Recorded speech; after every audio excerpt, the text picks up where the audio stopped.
Having spent the night in Kota Kinabalu City, I was on the earliest plane to Sandakan. This flight, for some reason, even though it was from the largest city in Sabah to the second largest city in Sabah, diverted through Lahad Datu. Even so, it still got me on the ground in Sandakan by about 9:30, 10 o'clock, which gave me one kind of rush day to achieve a few things that I wanted to look at before starting the Turtle Island tour. So I've arrived in Sandakan. I've picked up my rental car, same as last time, Perodua Beza. It's a lot better on the flat around Sandakan than it was in the hills around Kinabalu. Head southeast. Yep, I'm about to head southeast. In Sandakan, this is a popular spot, especially it's a hub for people doing the Kinabatangan river cruises, which is where you can see what they call the big five of Borneo wildlife. But there's a few things you can do around Sandakan as well, mostly in nearby Sepilok, which is the Orangutan Rehabilitation Centre, the Sun Bear Conservation Centre and the Rainforest Discovery Centre. So I'm heading off to Sepilok now. It's only about 20 to 25 minutes drive away. And that's what I'm going to check out today. I've got the rental car, just did some laundry. I don't have a lot of time in this trip to do those sorts of things. Pretty stoked to have got that dropped off. Gonna head off to Sepilok, check out the three things that I would consider the main attractions around Sandakan itself. And then tomorrow I'm starting the Selingan Island, which is also known as Turtle Island. After about 20 minutes, I'd almost arrived. You have arrived. Then I had arrived.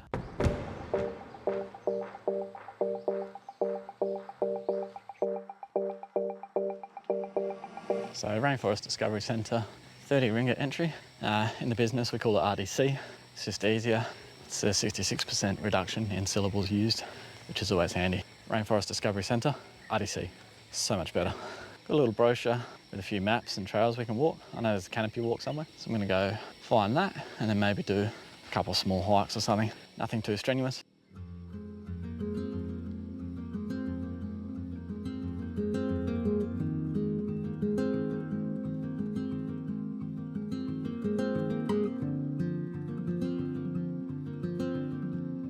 In professional rainforest discovery parlance, we call that a lake. L-A-C-K-G-E, lake.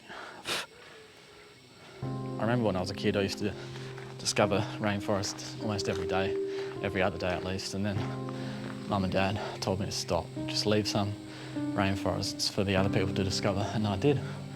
I kind of lost the passion for it, but being back here at the Rainforest Discovery Centre, I can feel that passion again. I'm hoping today is the first day in 25 years that I discover a rainforest.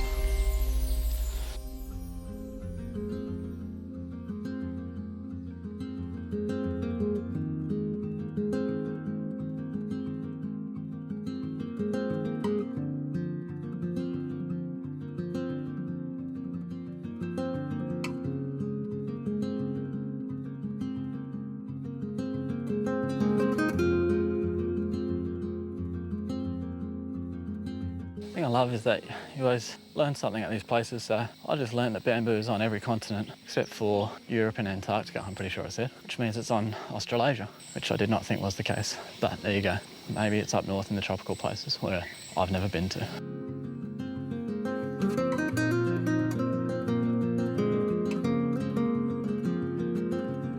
Shameless plug, but Western Australia, that's where I'm from. I've done a video about that one if you want to see it. I'll link it up top.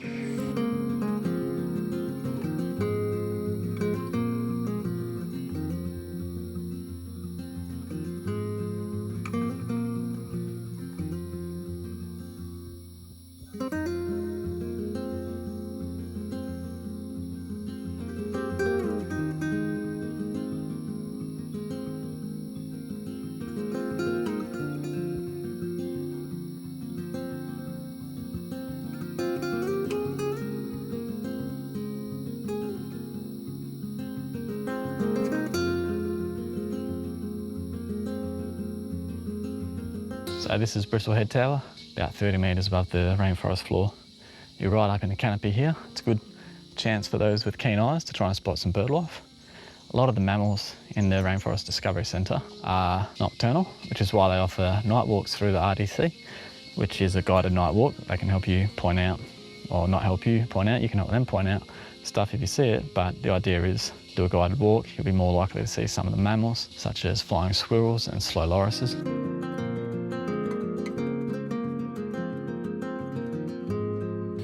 just on the skywalk at the moment, which was of course built by the Skywalker family.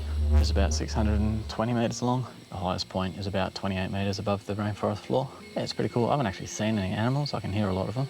And hearing is more important than seeing. It's true. It's a good quote. Can't remember who said it. I think it might have been Lincoln.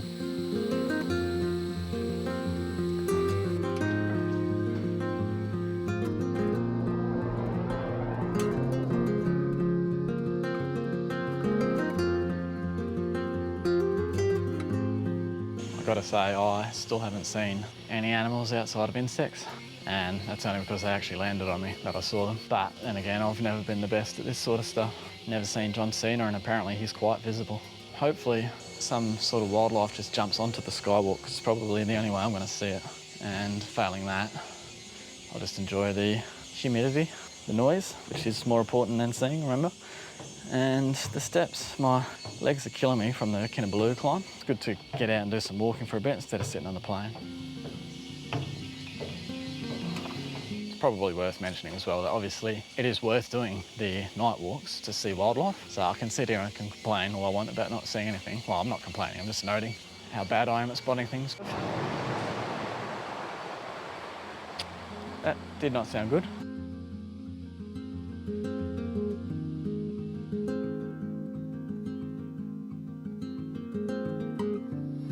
So just behind me is Hornbill Tower. I think this is the third and final tower. So it is just worth mentioning, which I probably already have, but they do guided night walks through here and you can book yourself in, and I think that is an extra cost. You are basically hundreds and times more likely to see some animals. The only reason I'm not doing it is because I've actually got the Kinabatangan River Cruise booked after this, as well as the Tabian Wildlife Reserve. Both of those include night or early morning cruises or hikes through the jungle. So I'm already kind of doing that activity somewhere else down the track. So I'm not going to do it here, just going to spend the time to relax this afternoon. This is a good walk. It is peaceful. I've only seen 2 other people here. Even if you don't see the animals, it's nice to look at all the trees and the wildlife. Some of the trees are massive, probably 40 to 60 metres high. And it's good just to sweat out all the toxins and listen to the sounds of the rainforest. So I've enjoyed the skywalk. It's almost time, not quite, but it's almost time for me to head off to the sun bear sanctuary to try and get that done before the orangutan feeding, because the sun bear sanctuary closes at 3:30. The orangutan feeding is at 3 o'clock. But definitely, if you've got a night in Sandakan or Sepilok, it's definitely worth jumping on that night walk just to have a look. I'm just kind of showing you the area on this part of the video, just so you can have a look for yourself, see if you think it's worth exploring. Shortly, I'm going to be finished with the skywalk and we'll check out some of the other parts of the RDC.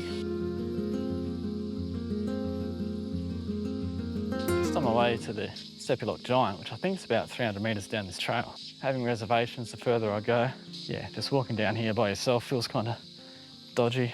Not sure if I'm going to commit to this one. I am running low on time as far as like trying to get to the sun bear and then the orangutan.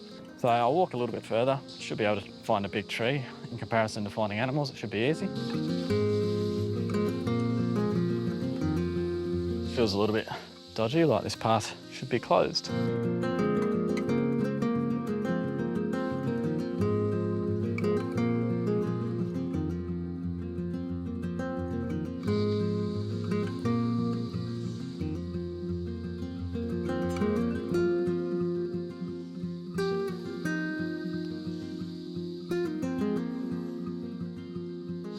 I think this is a Sepilok Giant, but I'm not even sure about that. I'm going to walk a little bit further along the trail, see if I can see a bigger tree, but this one looks like a bit of a standout in a clearing here. Can't say I recommend this trail for people walking around by themselves. If you walk around with someone else, no dramas, but the one bridge collapsed already and the other one felt like it would collapse under my feet when I walked over it. Much higher chance of seeing or crossing paths with snakes out here. Yeah, if you're with other people, no dramas, someone can go get help, but by yourself, I probably wouldn't do this one.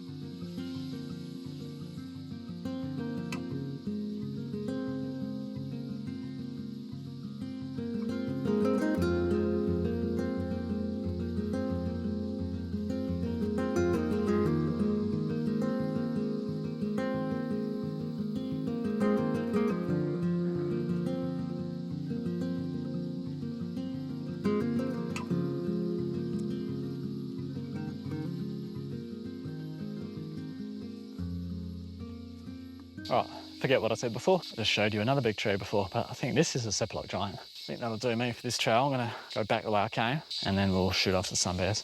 The good thing about all these activities in Sepilok is that they're right next to each other. You could even walk to them if you really wanted to.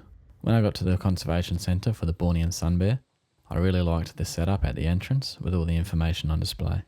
The sun bears at BSBCC share a similar tragic past. Poachers kill mother sun bears and take their cubs to sell as pets in the illegal wildlife trade. Captive sun bears suffer from physical impairment like stunted growth. When pet sun bears become uncontrollable, they are chained up or locked inside cramped cages. Orphaned cubs never learn crucial survival skills from their mothers. BSBCC provides a second chance for rescued orphaned bears to be rehabilitated and returned to the forest where they belong. Arriving sun bears receive thorough health examinations. New bears move into the indoor enclosure to begin their rehabilitation process. Suitable bear cubs will be chosen as soft-release candidates and relocated to Tabin Wildlife Reserve. When new bears become familiar with the sights, smells, and sounds of other bears, they are introduced to suitable companions to encourage natural bear behaviors. Unfortunately, not every sun bear can be sufficiently rehabilitated to return to the forest. Some bears can never regain the crucial survival skills and instinct to survive in the wild. Rehabilitated sun bears that are physically fit and healthy can be released back into the wild in protected nature reserves. They get a second chance as wild bears, living the life they deserve.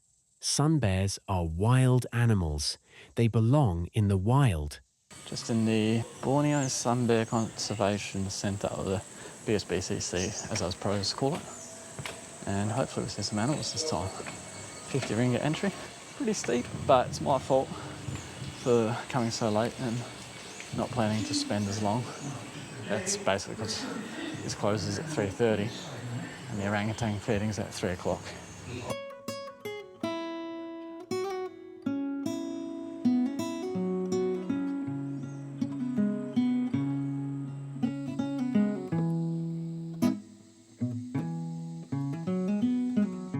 The good thing about visiting these rehabilitation and conservation centres is that all of your money goes towards the upkeep of the enclosures and the health and maintenance of the bears and the programs that they run. The sun bear is the smallest species of bear, and you have the Malayan and the Bornean sun bear as subspecies. They are often kept as pets, and when they get too large they are turned in to the police and then they are sent here. Some sun bears make it out to Tabin Wildlife Reserve, while others never get to leave the conservation centre because they don't have the skills necessary to survive. Although this one in particular had mastered the art of circling. At the time of my visit, there were over 40 bears in the sanctuary. Not all are visible. There are 2 viewing platforms in which you can go and view the bears.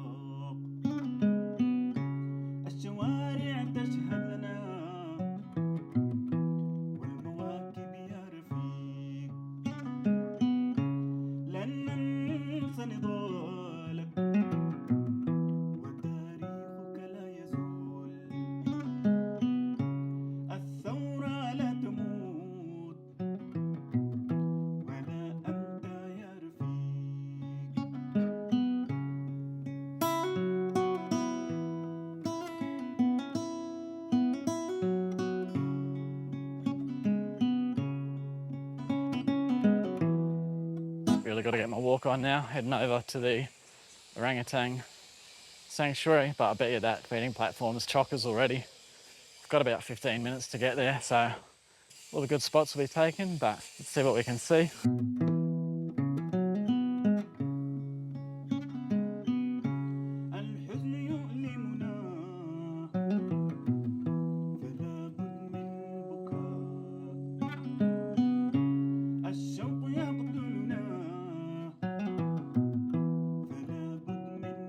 So the orangutan Rehab Centre, 30 ringgit entry, plus 10 for me to carry this camera. And then you have to drop your bag off at a locker. You can't take your bags in. That's free. You just take a key, sign your name, drop your bag off. So 40 ringgit entry, 50 for the sun bear, 30 for RDC. It's an expensive day, but well worth it. It would have been better if I had more time, obviously.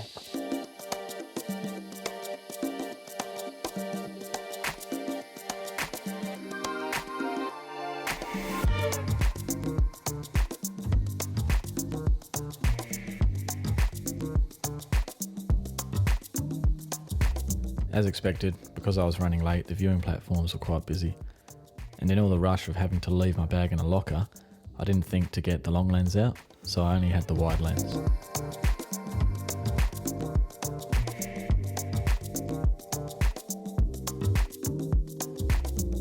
I missed it on the camera, but this younger orangutan moving around the outside now has just been attacked by the larger female with the baby. The larger female orangutan sat and ate most of the food. All the others were too afraid to come in any closer. This squirrel was pretty brave. The young one came back. It seemed to know somehow that the older one was about to leave, because it came back just as the old one got up and left.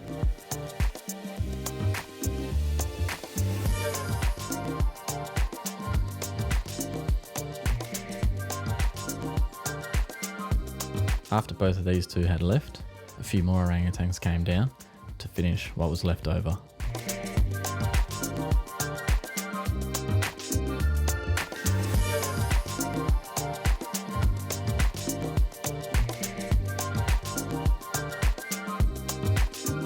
Two of the orangutans had a big fight over the food, and I missed the whole thing.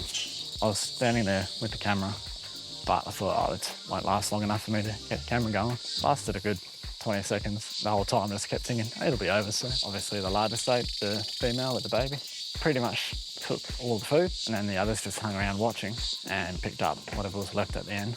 There is another place to view the orangutans. It's the outdoor nursery.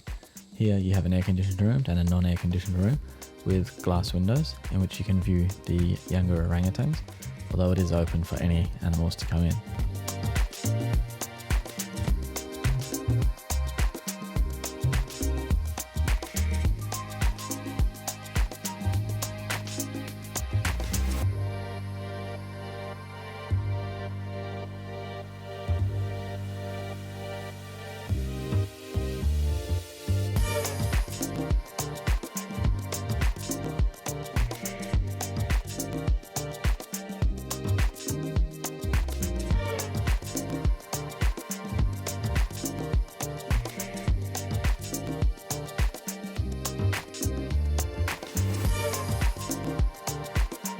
Weird visiting these rehabilitation centres. Walking through the jungle, you got the sound of insects and all sorts of different animals, and then just that chainsaw blaring in the background as they cut down a bunch more trees. Peaceful sounds of the jungle. On the way back to the car, we were stopped by security. There was an orangutan walking around just off the boardwalk. If you do encounter an orangutan during the walk and security aren't around, you are advised just to keep your distance.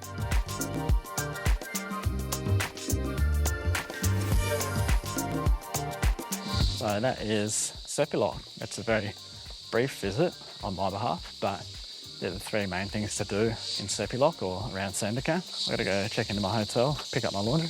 Tomorrow, starting Turtle Island.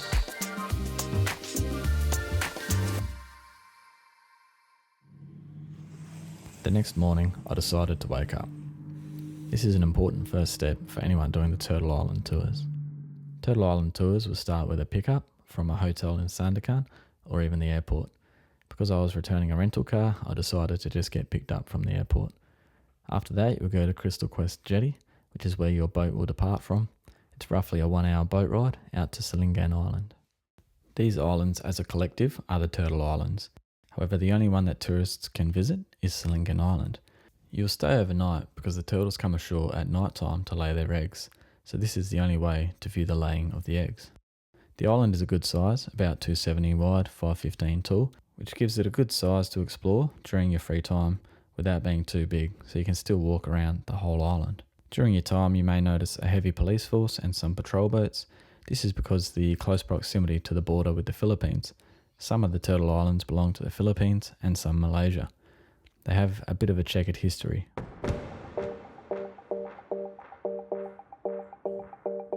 Travelling Borneo by yourself, everything is a little bit more expensive. I paid 1600 ringgit for the Turtle Island tour. That is with a single occupancy surcharge. It's a bit cheaper if you split it 2 ways. Eventually we departed towards Selingan Island at about 20 past 10.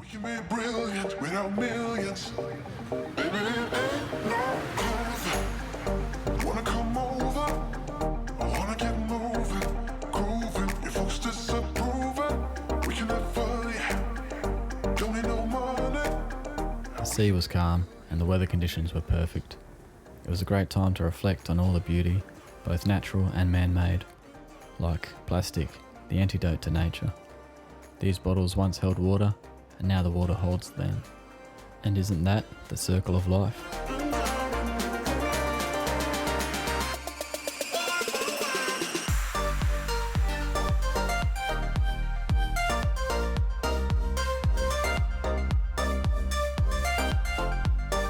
Guide pointed out the surrounding islands, which ones belonged to Malaysia, which were the Philippines, and which were other turtle islands.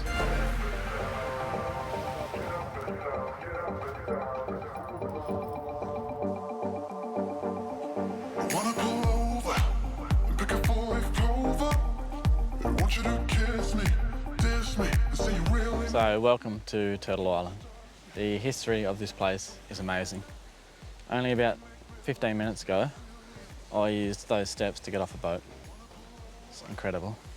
So as you come off the boat, this is Selingan Island. We are close to the Filipino border. That island over there is actually the Philippines. There are patrol boats all over the place, which I guess is good for safety reasons. As you land on the beach, you immediately notice all the holes in the sand. These are where the turtles have come up and hatched. The whole point of this place is that the rangers take the eggs to hatcheries to protect them from gulls soaring above, like I can see right now, as well as monitor lizards on the ground, which would normally eat the eggs. So to maximise the survival, all the eggs are taken and incubated in hatcheries. They are packed in sand like they normally would be. There's nothing artificial about it. There, they are taken away from these deep holes.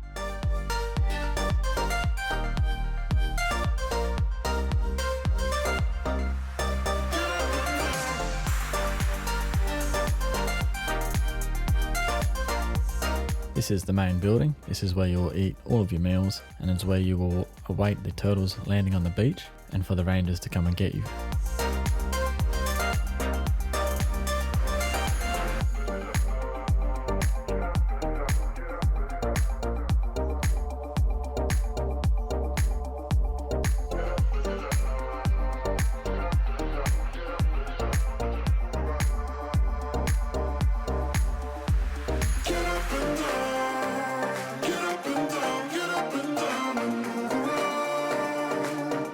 So when you arrive on the island, roughly 11 o'clock, you have about an hour, check into your room, listen to the generators and explore the island if you want, as much as you can. And then it's lunch at about 12, buffet style, tea, coffee, water, all that sort of stuff. Then you have free time again from whenever you finish lunch to about 6:50.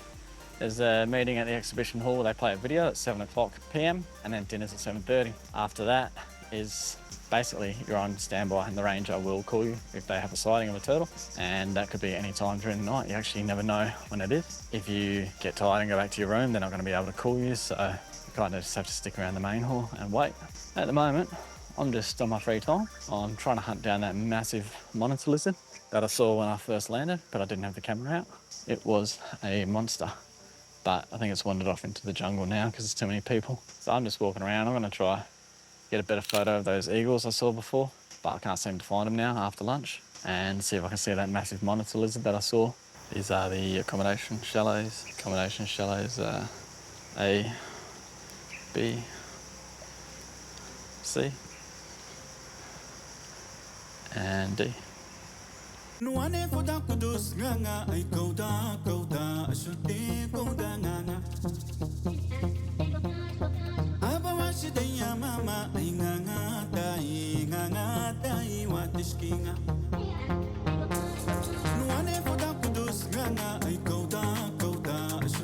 I found it.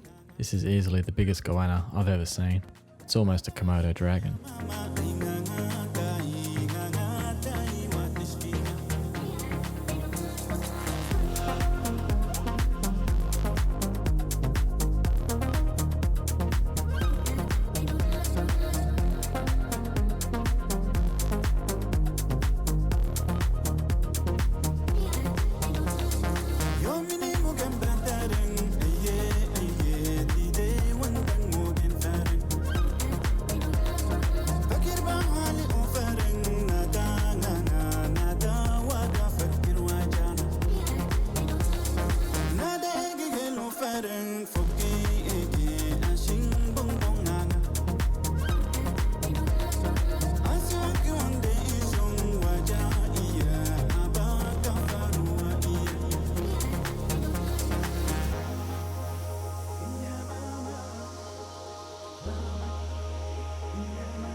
So that's basically it for Turtle Island as far as the daytime goes. The program itself starts at night time. So you get here at 11ish, you have lunch, you have the whole day to yourself. It might even be worth taking a nap for some people, just because tonight turtles can arrive at any time. We could be having a really late night, so it might be worth having a nap. I didn't, probably should have. I did go for a quick swim down at the beach and I tried to walk a lap around the island. Did about 80% of it, and then there's one bit that's just all rocks, so didn't bother with that bit. Now I'm just trying to find my way to the beach for sunset.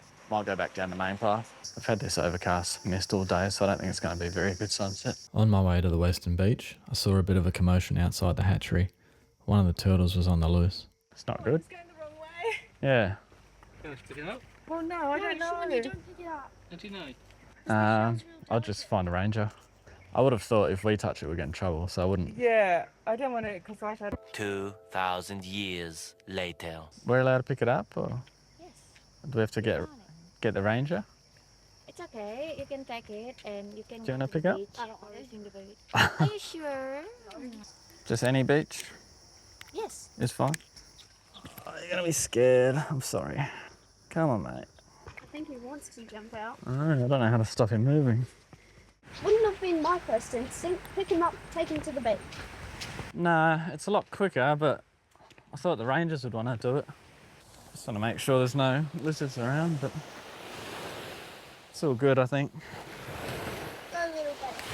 But we just found a baby turtle on the outside of the hatchery somehow, way back inland, and nobody seemed to care. And some lady that works here just told me to take it down to the beach, so just released it then. It was panicking a lot in my hands, which was a shame because it probably wasted a lot of energy, but got it out into the water without any lizards and birds picking it off. It never would have made it here on its own, so it's good, feels good to get that one into the water. It's probably going to be the biggest turtle in the world one day. And as you can see, we've still got this grey overcast mist, so I'm not going to bother with a time lapse or sunset because it's not really going to be a sunset.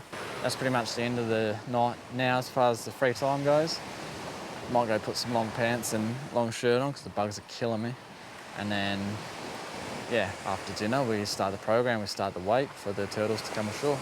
Our mission is for the people of The program starts at night with a promotional video, which seemed a bit like an advertisement for something that we had already paid money for. After that, essentially you have to sit around and wait because it's up to the turtles when they arrive on the beach and whether the rangers spot them or not. The turtles can arrive anywhere on the island and the rangers cannot see every single turtle that arrives at night. Straight after dinner, I was able to go for a little walk around and I was able to see some little hatchlings in the baskets in the hatcheries. During the main program, you're not allowed to take videos. However, having a camera that can shoot 30 frames per second JPEG, I'm able to stitch together all the photos that I take up to about 4 or 5 seconds before the memory card had to clear its buffer. So in the end, I kind of have what looks like a video. It's not great, but beggars can't be choosers. I was really lucky with the whole experience because we had a turtle come onto the beach at about 9 o'clock. You gather around and you watch it lay its eggs. The rangers will collect the eggs and move them aside into a basket. These will later get buried in the hatchery.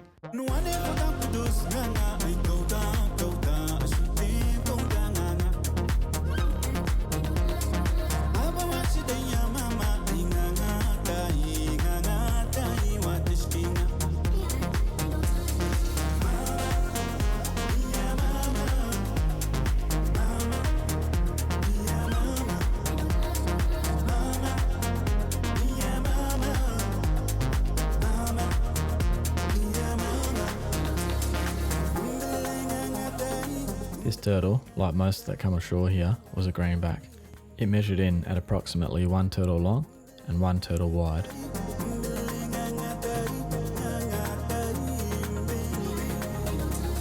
Stage 2 of the night program is the actual burial itself. They will explain the process, the procedure, the way they use the sand that has been mixed with the sunlight, and how long the incubation period is for. After this, you'll go back to the beach and you'll get to see a release of a different bunch of hatchlings. There are so many different hatchlings in the nursery that you're basically guaranteed to see a release of the baby turtles. I was just super stoked that it was all over by 10 o'clock and I could get to sleep by 10:30 because I had a big day planned the next day as well.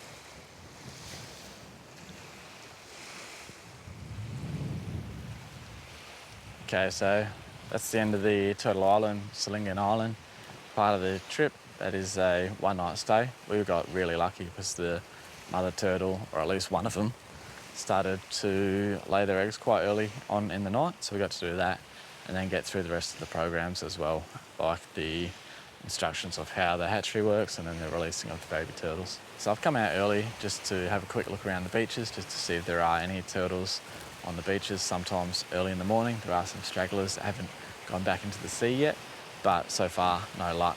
Breakfast is at 6:30, boat's at 7, and that's the end of the tour. You have your transfer back to your hotel or the airport or wherever it is in Sandakan that you want to go. That's it for Turtle Island. I'm going to continue my little half lap of the island, just to have a look if I can see anything.